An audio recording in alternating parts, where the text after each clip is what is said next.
So TJ Dilleshaw had some really mean things to say about Paddy the Baddy, and he shot it right back at TJ Dillashaw. So we're going to talk about it. Now, before I do, though, I think it's really funny to note that if I was to pick two people that I thought would get along worse if they were in the same gym than these two guys, I can't. Like, these two guys, I look at them, I'm like, they would hate each other. If they were training partners, they would hate each other. And I can't really put my finger on why, but I'm pretty confident in that read. Like, these guys won't be friends. They wouldn't be friends if they were in the same gym. They would despise each other. And so, you know, it's good to see a pair of people that are beefing that wouldn't be buddies anyway. Like, sometimes you see guys that have conflict and you're like, man, if these guys were in the same gym, they'd be best friends. This is not one of those times. Also, there's no money in friendship. So let's start with what TJ Dillashaw said, because Dillashaw was on the Schaub show and he acts as if he wasn't trying to step on Paddy's head, but he started the conversation off with, the guy loves diabetes, or he's just loving diabetes. So like, generally it's like, all right, man, listen, I want to give you some serious advice here. And I think you should take this to heart because you're a big star. You got all the upside in the world, but you love diabetes, bitch. You love diabetes, huh? You loving that diabetes? Why don't you go eat a candy bar, fatty, huh? Now, sorry, let me get back to the advice I was giving you. It's like, well, I think now he's just going to say, fuck you no matter what. But anyway, so he said they could promote him the right way and do all this good stuff. And he's got some stuff to grow and get into the higher echelons of the UFC. That's how it's written. I didn't read that wrong. But if you keep that same work ethic that he has now, he'll never be a champion. Dillashaw said on the Schaub show. I think that's Schaub's MMA show. You can't have that downtime like that. You can't get that fat. You can't get out of shape. It just kind of proves the dedication to what you need to do. And no, I'm not trying to pound on him or anything, but that's something I think he's going to have to figure out with age, right? He's young. It's a full-time job, bro. This isn't just wanting to be a fighter. You have to be a fighter. Woo, wowie, wowie, wowie. So first thing that pops to my mind after reading that is either they misquoted him or that sounds like Tito Ortiz, right? Where you're like, that's not how those words are supposed to be structured. My guess, probably misquoted, but either way, I didn't see the interview. But he's making the point that Paddy the Baddy seems to, let himself go in between fights. One thing that I'm going to say about this is this. I don't have any idea if he's training or not, right? So like if he's training and what's different in between fights is he just eats different, right? Like he's like, dude, I like McDonald's, son. How you like them apples? And I always make weight. So what are you worried about how big I get? If he's training throughout that period, then whatever. Obviously probably better off if he keeps his body in completely prime shape in between fights. However, if he is training, that's a very different thing than if he just completely shuts it down in between fights and he's like, whatever, let me know when I have a signed bout agreement. And then he goes and starts, training. Those are two different things. But TJ's point is valid, right? Where like the difference between going from cage rage to the UFC is enormous. I would say there's an even more enormous jump between the unranked UFC fighters and the top upper echelon guys. I think that it's fair to say that. Just take Khamzat Chimaev as your most recent example. The guys that he fought against that were outside the rankings looked like they put, me in there with my 9-year-old daughter. It's like there's absolutely no competition, even against, Li Jingliang, who's ranked, 10 or 11? He just walked right through him. And then you put him up against a top 3 guy and completely different ball game, right? And so that's valid, right? And everybody's going to say this, like Paddy gets touched. He's gotten touched in both of his first couple fights. You know who else has been getting touched lately? Charles Oliveira. It's working out for him too. So I am, you just go off what you see.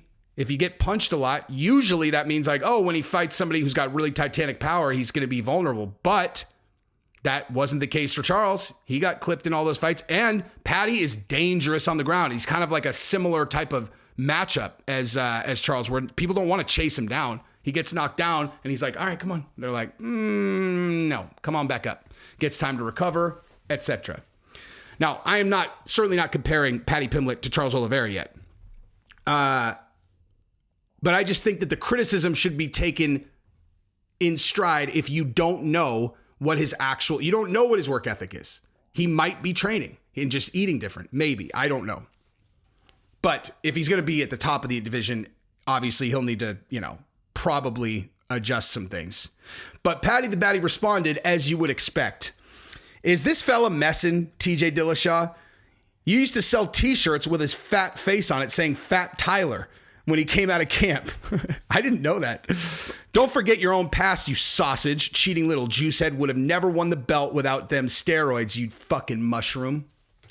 So here's one other thing I'll say about that. So TJ is an easy target with that particular comeback. It's like, you know, he's like, listen, man, you don't know what it's going to take to get into the upper echelon of fighters. It's like, and you know, people are like, well, I'm not sure you would know what it would be like absent the juice, except is Corey Sandhagen top of the division? Yes. And TJ beat him on his return with a shredded knee. So nobody, I mean, listen, dude, TJ is elite. There's no, I mean, obviously TJ is an elite fighter, but the thing that I always kind of fall back on is like when people go, look at the juice head. I'm like, dude, what he did is way worse than Juice, in my opinion, right? Like, in my opinion, EPO is way worse than Juice. I just think that, like, people who are unfamiliar with performance-enhancing drugs, you know, never, like, look, I mean, this is not going to be a huge shock to you guys, but I have some experience with testosterone replacement, you know? So I know the difference. Like, obviously, it's a huge performance enhancer. However, if you're going to ask me what is going to give someone a more significant advantage, like Juice or EPO, I don't know, man. Like EPO, you understand, you never get tired. Like you don't ever get tired. You can go full throttle all the time. Okay? Try to seriously, like people who are fighters, think about that. Think about just jiu-jitsu, right? Like just think about jits. Okay? Like, do you go, like, think about how hard you are to deal with if you can go 100% full throttle against anybody. Like, if you're big and you're strong and you're fast, you know, even against guys that are way better than you, if you can go full throttle, absolutely explosive full throttle, you know, I mean, I'm not saying you're going to beat guys that are way better than you, but you can escape all kinds of things that you wouldn't normally like be able to escape. You can get out of places. You can actually improve your position way easier because you're going up against someone who's conserving their energy, right? Like no one just goes sprint, like full sprint all the time. EPO, you can sprint all the time. Speaking of which, damn, man, before I get on that tournament circuit, maybe I can find some EPO. Just kidding. I am definitely not doing EPO to try to win jiu-jitsu tournaments. That was a joke, you guys. It was just a joke. But yeah, I've always thought like I like the fact that he's one of the rare people that's ever got popped for that is not even the point. It's just like it's possible people do EPO all the time and just don't normally get caught because it wasn't USADA that popped him, it was the state, right? But to me, and I would imagine, you know what? I'm actually really curious about this. If you're, you know, if you have any experience at all, put in the comments whether you think EPO or Juice is a bigger advantage. Like the ability to be strong and fast or the ability to go full throttle and just never get tired. I mean, that seems like a much more significant advantage to me. And I might be taking that for granted because I'm strong and fast, but like, I don't know. Anywho, but this is just a funny beef I just thought I would read because, I don't know, like Dillashaw's good at getting under people's skin. I don't know, like, and when it comes to Dillashaw, like, I can't decide who I would rather see fight Aljamain next, TJ or Aldo. You know, because you almost got to think, you got to think to the next one, right? So let's say whoever is the challenger wins, right? Like, and I'm not saying that they would, but let's just say that they won. Then you got to figure you're probably fighting Jan next. And so which fight would you rather see? Aldo versus Jan 2 or TJ versus Jan? It's hard to argue against TJ versus Jan. I got to be honest. That's a big fight, dude. That is a big fight. But I would love to see Aldo recapture the belt. I don't know. Just things I think about. One thing I'll tell you guys too about Paddy the Baddy is the fact that like my buddy that came with us to 274 hung out with him after 274 and he said he's awesome. He said here, I'll read you the exact text because I told him I was doing a video about him and I was like, and he said that he's just a young kid living his life till the fullest, not giving a fuck what anybody says about him. So, or not giving a shit what others think is actually what he said. So he had nothing but good things to say about Paddy the Baddy. This dude that came with us, he's like my buddy, and he came with us, and then he disappeared after the show. And we're like, where the fuck is RJ, man? He like texted me a picture. He's in the octagon. Like he waited around, like he knew someone on staff. So he's all, oh, here's me in the cage, blood on the ground. I was like, how the hell did you pull that off? And then we didn't see him for the rest of the night. He's like, oh, I was just hanging out with Paddy, man. Just hanging out with Paddy. It's like, well, I guess that's cooler than what we would have been doing, right? But yeah. Now, before I go, I wanted to show you guys something, okay? So obviously we do these live shows, and we're doing one for 277. If you're interested in coming to 277, you should hit me up through email. $1,500 per ticket. We're gonna get good seats. We'll do an event on Friday. It's in Dallas. Shoot me an email if you guys want to go. There's limited space. They sell out super quick. But someone who came on the 274 trip, Brandon Sciuto. I actually don't even know how to pronounce his last name. It's super Italian. Sciuto. Brandon Sciuto.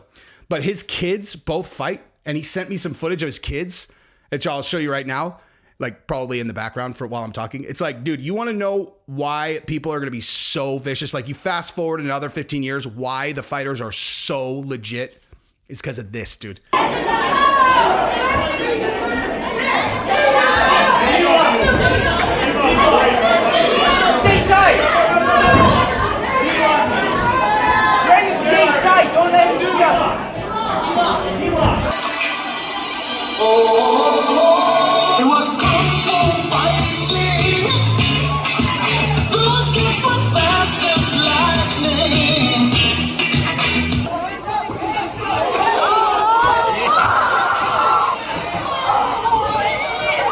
Like, these kids are like, they're kids, and look at how good they are already.